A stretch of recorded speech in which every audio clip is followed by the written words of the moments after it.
Terms, but I wanted to ask about the bank fee the president proposed. A lot of critics of that proposal, Senator Kerry, including your Republican counterpart here in the Senate, have criticized that proposal of the bank fee by saying, well, banks will just increase fees on consumers to raise the money that the fee would has now imposed. What is your response to that, and do you think that's legitimate criticism of the president's bank fee proposal? Well, banks have to be competitive, folks. And if they raise the fees and pass them on, people will go to a different bank.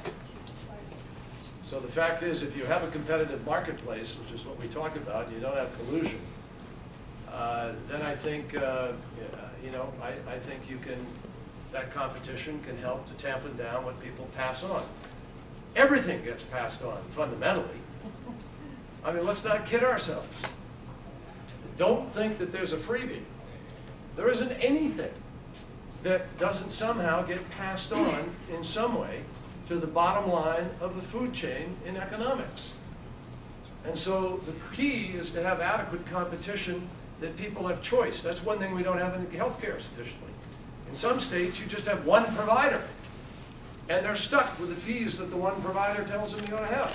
What we wanted to do was create competition and have people choose between 7 or 8 or 10 providers. In Massachusetts now, through the health exchange, you get to choose between 11 providers. You have competition. And we've lowered premiums. Do you know what happened in Massachusetts? The premiums went down by about 30%. You know what happened in the rest of the country? They went up 14%. That's a 44% spread. Massachusetts citizens got the benefit of competition.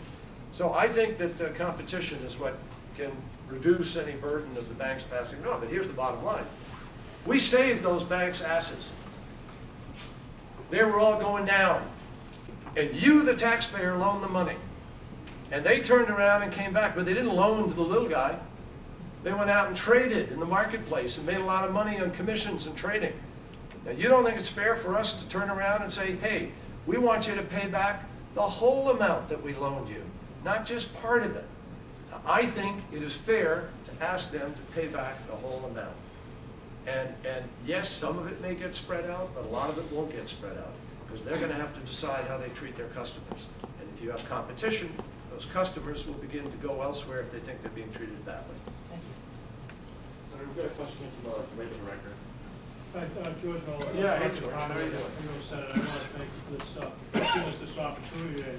But to address the gentleman's point about the fees, I think we should support this, because while those bigger banks may pass on those fees, aren't the community banks, the ones that we really want to build up, exempt for that, from that? And if these fees are getting passed on to the consumer, wouldn't that drive us to the community banks that really need our support? Very good point. That's it. I mean, you're giving greater detail to what I said about the competition. The community banks will actually benefit because people will wind up going to them because they're not going to have that fee. We're only talking about the big guys who get the big bailout.